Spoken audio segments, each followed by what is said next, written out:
Téléspectateurs, téléspectatrices, bonjour, bonsoir, cela dépend de l'heure à laquelle vous nous suivez. Et comme vous le voyez déjà, nous sommes dans l'émission La Vérité qui a franchi pour un nouveau numéro. C'est pourquoi abonnez-vous à la chaîne massivement, likez, laissez-nous toutes vos questions de Genèse 1, Apocalypse 22, 21 dans les commentaires et vous aurez vos réponses. Comme vous le voyez, nous sommes athées, je suis accompagné par un ministre de Dieu qui est le prophète Seth Nkieko, à qui je dis bonjour prophète. Bonjour, merci beaucoup frère Jonathan. Prophète, vous êtes un serviteur de Dieu, un ministre de Dieu, et comme tous les autres aussi qui disent qu'ils sont prophètes, quelle est vraiment la différence entre vous et eux? Merci beaucoup. La différence entre moi et moi qui suis le prophète de Jésus-Christ, et d'autres prophètes qui sont les prophètes du diable, c'est que c'est la doctrine. Dans la doctrine de Jésus-Christ, nous qui sommes ses enfants, nous qui sommes les enfants de Dieu, nous ne péchons jamais, nous sommes saints. Mais eux se déclarent comme étant les pécheurs, parce qu'ils disent que tout le monde est pécheur. C'est ça même la différence. Donc, ils sont pécheurs, moi je suis saint.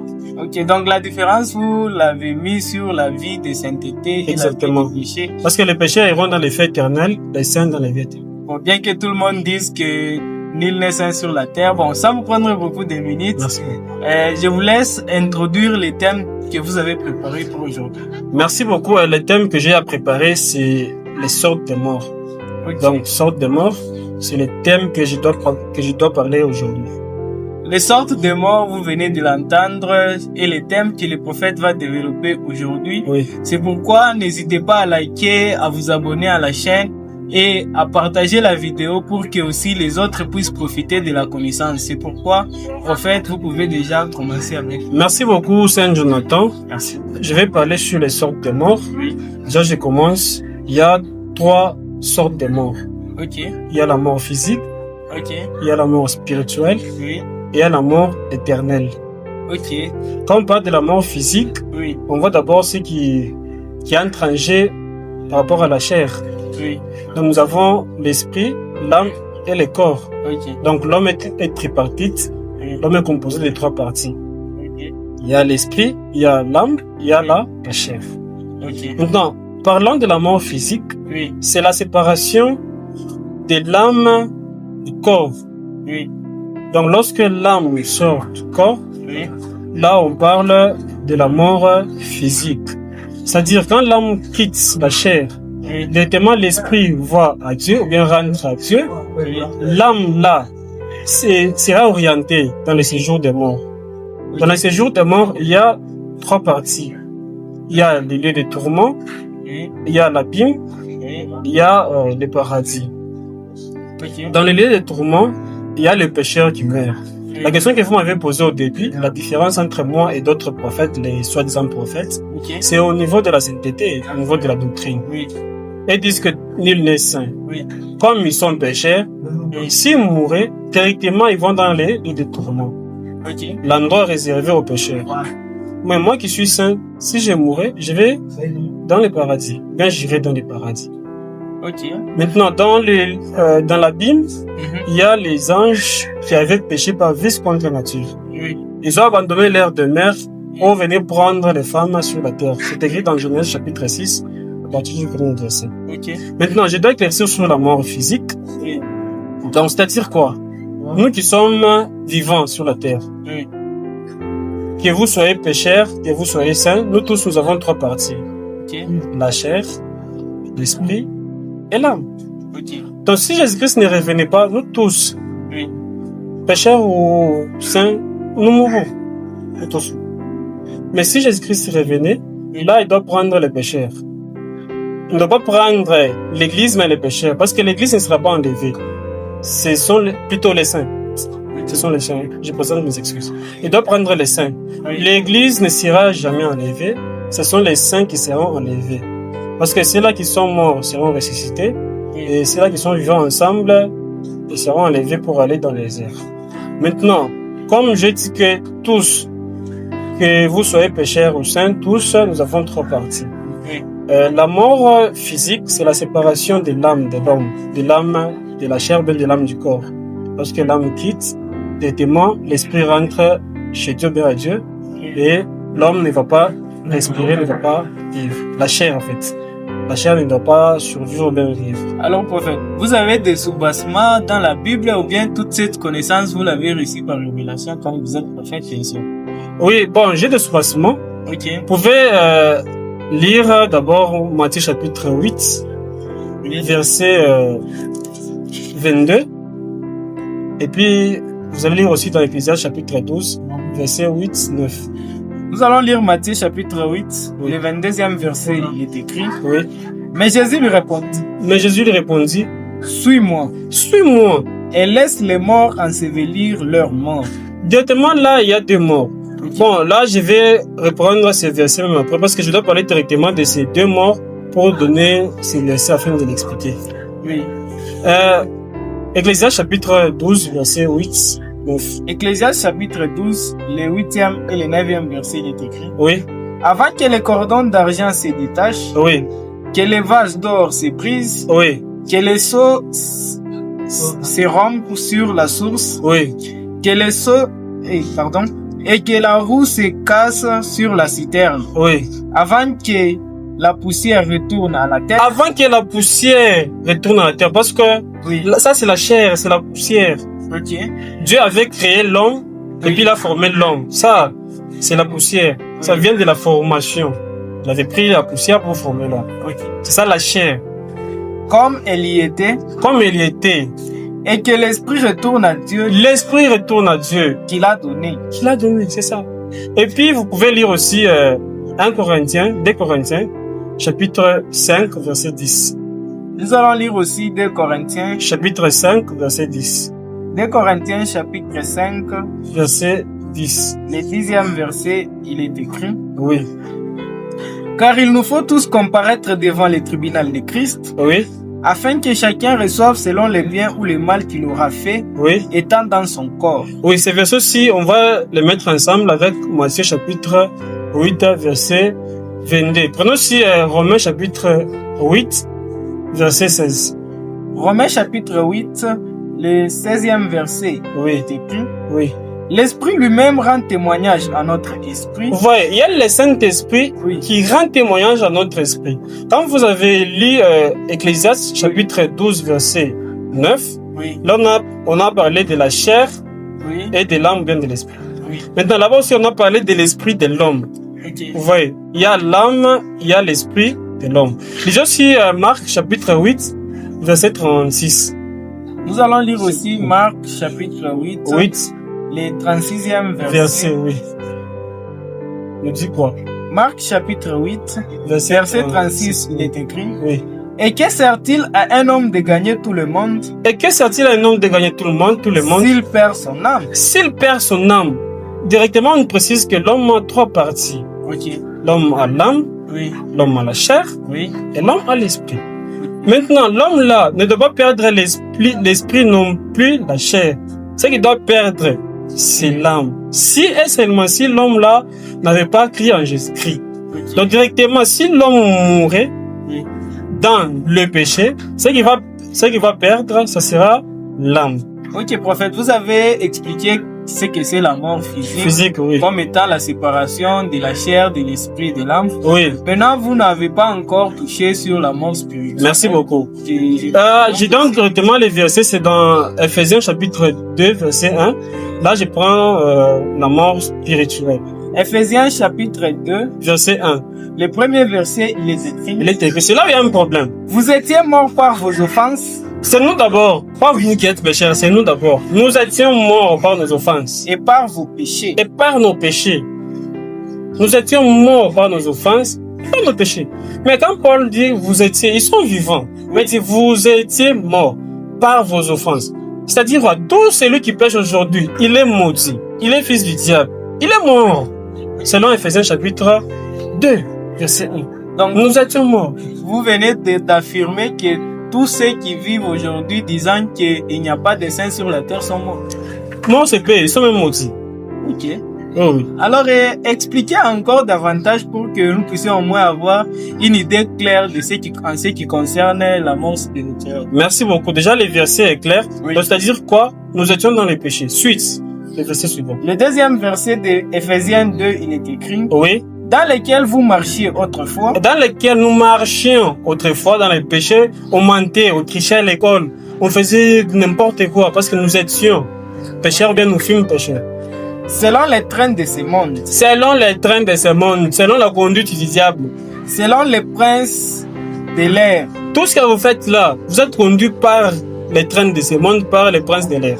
Pardon. Selon les trains de ce monde, oui. Selon les princes de la puissance de l'air, selon les princes de la puissance de l'air, de l'esprit qui agit maintenant dans les fils de la rébellion. Vous tous qui êtes enfants du diable, bien fils du diable, comme vous n'êtes pas le Saint-Esprit, c'est l'esprit du diable qui vous anime.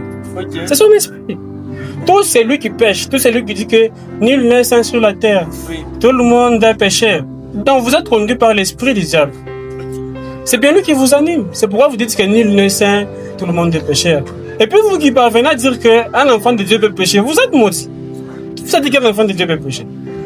Tout celui qui est mort, c'est l'enfant du diable, c'est lui qui va pécher. Mais celui qui est enfant de Dieu ne peut jamais pécher quand même. Nous avons même des versets. 1 Jean chapitre 3, versets 8 à 10. Vous pouvez lire ces versets.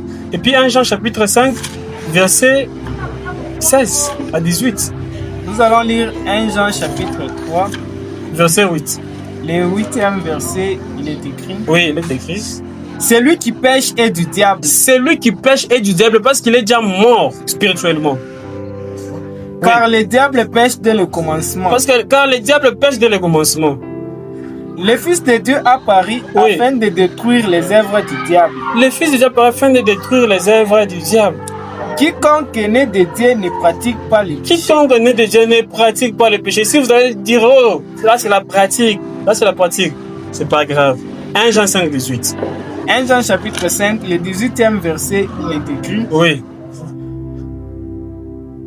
Nous savons que quiconque est né de Dieu ne pêche point. Et si on ne dit pas pratique, on dit ne pêche point.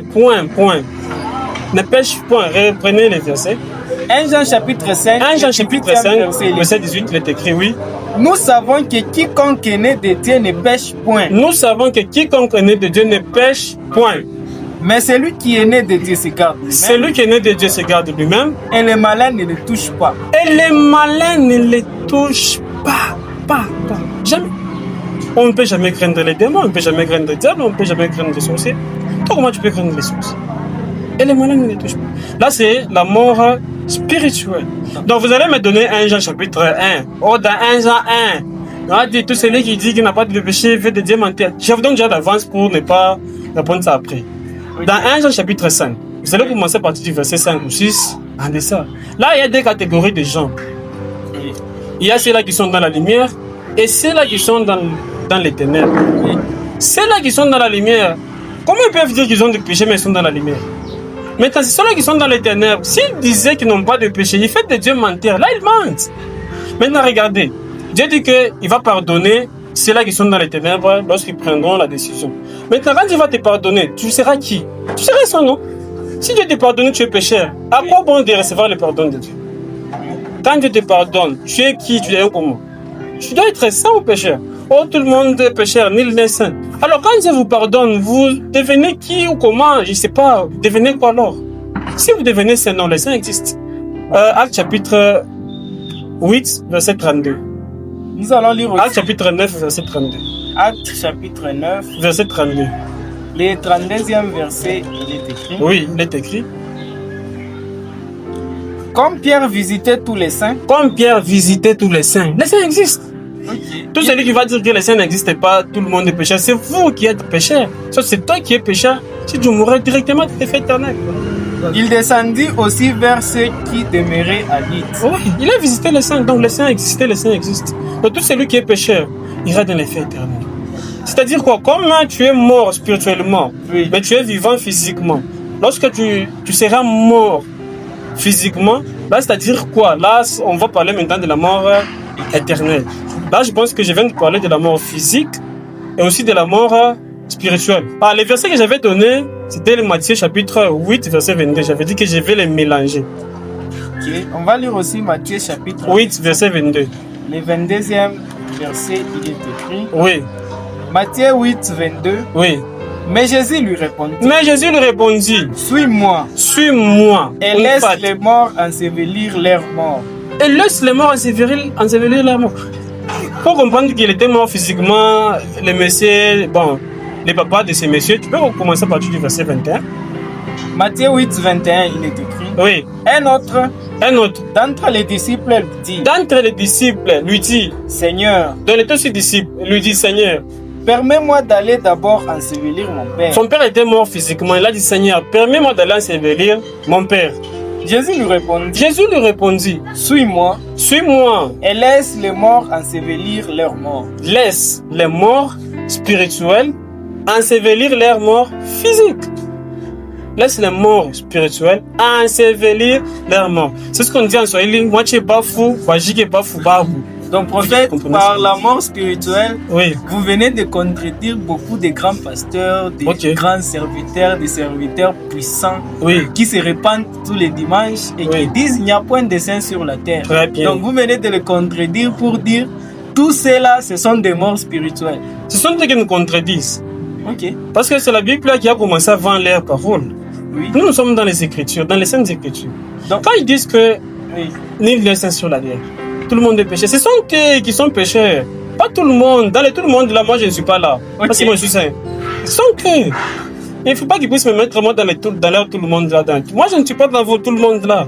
C'est vous qui êtes là-bas, vous les pécheurs, parce que vous commettez l'iniquité. Donc, on peut comprendre que tous ces gens-là, ce sont des morts spirituels. Non, c'est peu maudits. Ce sont des morts spirituels, des maudits, des fils du diable. Il y a des qualifications dans la Bible. Moi, aujourd'hui, je m'abstiens d'abord parce que pour voir que je commence maintenant à insulter, non. Ce ne sont pas des insultes. En tout cas, vous êtes maudits par la parole de Dieu. Parce qu'un enfant de Dieu ne maudit pas. C'est la parole qui vous maudit. Merci beaucoup, prophète. On vient de comprendre c'est quoi la mort spirituelle, la mort physique. Et maintenant, nous voulons aussi savoir c'est quoi la mort éternelle. Merci beaucoup. Parlant de la mort éternelle, j'avais déjà flashé un verset là. C'est dans Romains. Dans 2 Corinthiens chapitre 5, verset 10. 2 Corinthiens chapitre 5, verset 10e verset, il est écrit. Car il nous faut tous comparaître devant les tribunaux. De Christ. Afin que chacun reçoive selon le bien ou le mal qu'il aura fait.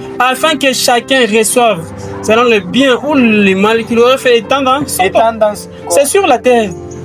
Dans tout ce que nous faisons sur la terre. Il y a ceux-là qui sont morts spirituellement et ceux-là qui sont vivants spirituellement. Celui qui est mort, tout celui qui est mort spirituellement, ce qui lui reste, c'est la mort physique, c'est tout. C'est la mort physique. Après la mort physique, directement, c'est l'effet éternel. C'est la mort éternelle. C'est ce qui est écrit dans Apocalypse, chapitre 21, verset 8. Apocalypse, chapitre 21, verset 8. Verset, il est écrit. Mais pour les lâches, les incrédules, les abominables, les meurtriers, les impudiques, les enchanteurs, les idolâtres, et tous les menteurs, leur part sera dans les temps ardents de feu et de soufre, ce qui est la seconde mort. Donc après la mort physique, il y a aussi la seconde mort là. Là c'est chaos, c'est fini. C'est ça la mort éternelle. C'est pourquoi tout celui qui ne croit pas ira dans l'effet éternel. Merci beaucoup, prophète. Donc, on peut comprendre par là que la mort éternelle, c'est après cette vie sur terre. Très bien. La mort éternelle intervient après la vie sur terre. Donc, c'est la mort spirituelle qui conduit à la mort éternelle. Très bien. Il y a la mort spirituelle, la mort physique, puis la mort éternelle. C'est pourquoi vous pouvez lire aussi Matthieu chapitre 25. Verset 41. Nous allons lire Matthieu 25, les versets 41. Même à partir du verset 40 si vous voulez. Matthieu 25, 40. Et le roi leur répondra. Je vous l'ai dit en vérité. Là, il va leur dire en vérité. Toutes les fois que vous avez fait ces choses à l'un de ces plus petits de mes frères. Tout ce que vous faites là, c'est à moi que vous les avez faites. Ensuite, il dira à ceux qui seront à sa gauche. Là, c'est ensuite maintenant. Il dira à ceux qui seront à sa gauche. Là, c'était d'abord à ceux qui étaient à sa droite. À ceux qui seront maintenant à sa gauche. Retirez-vous de moi, maudit. Vous avez entendu? Retirez-vous de moi, Maudit. C'est lui qui vous a maudit. Non, on ne peut jamais vous maudire. Retirez-vous de moi, maudit. Allez dans le feu éternel qui a été préparé pour les diables et pour ses anges. Allez dans le feu éternel qui a été préparé pour les diables et pour ses anges. Suite maintenant, ils vont comprendre. Verset 42. Oui. Car j'ai eu faim. J'ai eu faim. Et vous ne m'avez pas donné à manger. Oui. J'ai eu soif. Oui. Et vous ne m'avez pas donné à boire. Oui. J'étais étranger. Oui. Et vous ne m'avez pas recueilli. Oui. J'étais nu. Oui. Et vous ne m'avez pas vêtu. Oui. J'étais malade et en prison. Oui. Et vous ne m'avez pas visité. Oui. Ils répondront aussi. Ils répondront aussi. Seigneur. Seigneur. Quand avons-nous vu ayant faim ou ayant soif? Ils ont posé la question, quand est-ce que tu étais venu chez nous ayant faim, ayant soif? Ou étranger. Ou étranger. Ou nu. Ou malade. Ou malade. Ou en prison. Oui. Et ne t'avons-nous pas assisté? Ils ont demandé, ils ont posé la question à Jésus. Et il leur répondra. Il leur répondra. Je vous l'ai dit en vérité. Là, il va encore leur dire en vérité. Toutes les fois que vous n'avez pas fait ces choses à l'un de ces plus petits. Les plus petits, c'est nous. C'est à moi que vous ne les avez pas faites. Comme vous nous contredisez, directement vous contredisez Jésus-Christ. Okay. Pour qu'ils puissent comprendre qu'ils contredisent Jésus-Christ, vous pouvez lire aussi dans Actes chapitre 9. Actes chapitre 9. Verset 3. Nous allons lire Actes chapitre 9. Verset 3 nous dit quoi? Actes 9, 3. Oui. Il est écrit. Oui. Comme il était en chemin. Comme il était en chemin. Et qu'il approchait de Damas. Oui. Tout à coup, une lumière venant du ciel resplendit autour de lui. Oui. Il tomba par terre. Il tomba par terre. Et il entendit une voix qui lui disait. Il a entendu une voix qui lui avait dit. Saul. Saul, Saul. Pourquoi me persécutes-tu? Oui. Il répondit. Il répondit, qui es-tu, Seigneur? Qui es-tu, Seigneur? Oui. Et le Seigneur dit. Et le Seigneur dit. Je suis Jésus que tu persécutes. Je suis Jésus que je persécute. Il te serait dur de regimber contre les aiguillons. Quand est-ce que Jésus-Christ a persécuté? Quand est-ce que Paul a persécuté Jésus? C'est quand il persécutait l'église. Ils ont lapidé même Étienne. Il était là, témoin même. Ok.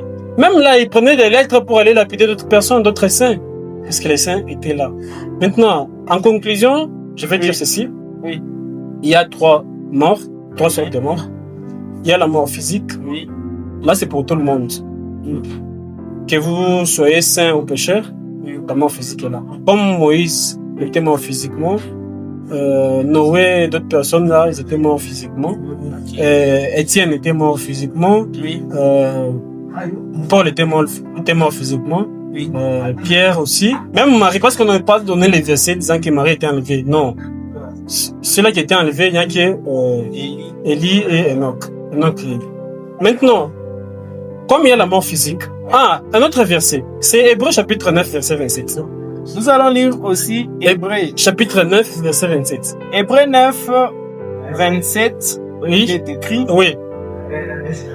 Et comme il est réservé aux hommes de mourir une seule fois. Et comme il est réservé aux hommes de mourir une seule fois. Après quoi vient le jugement? Après quoi vient le jugement? Vous allez me poser la question. Alors, Lazare était mort combien de fois? C'était Dorcas et l'autre là, Tychus. Oui, ils étaient morts combien de fois? C'était une seule fois. Ok. Parce que tu peux, comment je peux dire? Tu peux mourir. Oui. Comment? Non, il peut y avoir un arrêt de fonctionnement des organes. Oui.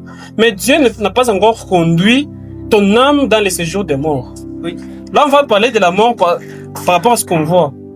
Mais avec Hébreux chapitre 9, verset 27, c'est autre chose. Là, c'est quand Dieu conduit ton âme dans les séjours des morts. Là, il n'y a point de résurrection. Alors, prophète, qu'est-ce que vous allez dire à ceux-là qui sont déjà morts? Ils ont vu dans les séjours des morts, ils ont Ce sont des menteurs. Ce sont des menteurs. Des âmes en prison, personne, tout ça. Même dans Luc chapitre 16. Ok. Luc chapitre 16, à partir du verset 19. La parabole là des pauvres Lazare et l'homme riche là. Qu'est-ce qu'il a dit? Permets-moi de rentrer pour dire à mes frères, mes frères qui sont sur la terre. Oui. Mais Jésus a dit non. Même si, Jésus a dit, ils ont Moïse. Bon, C'est Abraham, Père Abraham. Père Abraham a dit, et Jean-Moïse et les prophètes. Même si quelqu'un quittait les séjours de mort pour leur dire que ici c'est comme ça, il ne faut pas croire. Regardez Jésus. Il a quitté le ciel, plus que même les séjours de mort. Il est venu sur la terre pour nous enseigner ce que nous devons pratiquer. Nous enseigner les commandements. Mais regardez les gens aujourd'hui. Ils nient d'abord l'existence de Jésus. Il y a ceux-là qui disent que Jésus était marié. Et là, ceux-là qui disent que Jésus-Christ, c'est les fruits des spermatozoïdes et autre chose là que je ne peux pas dire ici au plateau. Beaucoup de choses comme ça. Ce sont des problématiques, les gens là. Ce sont des problèmes et problématiques, non. Parce que Jésus-Christ est venu il a enseigné la parole de Dieu. Mais regardez ceux-là qui nient. Lui qui est Dieu, il s'est manifesté sur la terre. Il s'est manifesté sur la terre. Maintenant, les autres ici. Même si c'était ma mère, même si c'était mon père qui était mort et il est revenu, les gens vont toujours nier. Voilà. Bon, ma conclusion, c'est comment ceci. Voilà. Oui, il y a 3 sortes de morts. Il y a la mort physique, la mort spirituelle et la mort éternelle. La mort physique, c'est la séparation de l'âme de la chair, de l'âme du corps. La mort spirituelle, là, c'est le manque du Saint-Esprit, le manquement de l'Esprit Saint. C'est ce qu'on appelle la mort spirituelle. Donc, celui qui n'a pas d'esprit, il est déjà mort. Quoi qu'il est vivant, il est déjà mort spirituellement. Maintenant, la mort éternelle, c'est... comment je peux dire pour que vous puissiez bien comprendre? Quand on parle de la mort éternelle, c'est-à-dire que c'est comment je peux dire? La dernière demeure. Oui. Si c'est la demeure, je pense. La dernière demeure des enfants du diable. Parce que tout celui qui est mort aujourd'hui, étant fils du diable, il va dans les séjours de mort, dans les lieux de tourment. Maintenant, à la fin, on va prendre les lieux de tourment pour les mettre dans les feux éternels qui a été préparé pour les diables et pour ses anges. Là, on va parler maintenant de la mort éternelle. À l'occurrence de Apocalypse 21, chapitre 8, qu'on a à lire. Oui. On a parlé de la mort, la seconde mort. C'est ça, la mort éternelle. C'est-à-dire quoi? Là, c'est la finalité. Vous allez sentir l'ardeur du feu qui sera là. Et puis, vous serez même salés. C'est là qui seront là. Ils seront salés avec des vers qui vont sortir par-ci, par-là. C'est un peu ça, monsieur le journaliste. Merci beaucoup. Maintenant, autre chose que je voulais ajouter, pardon. Aujourd'hui, pour ne pas être mort spirituellement, il faut pratiquer le commandement de Jésus-Christ, qui est dans 2 Pierre chapitre 3, verset 2. Maintenant, lisez d'abord, parce que c'est le point qui est important. Je ne peux jamais oublier ce point en tout cas. Donc, vous avez dit dans 2 Pierre... 2 Pierre chapitre 3, verset 2. En tout cas, c'est difficile d'oublier ce point.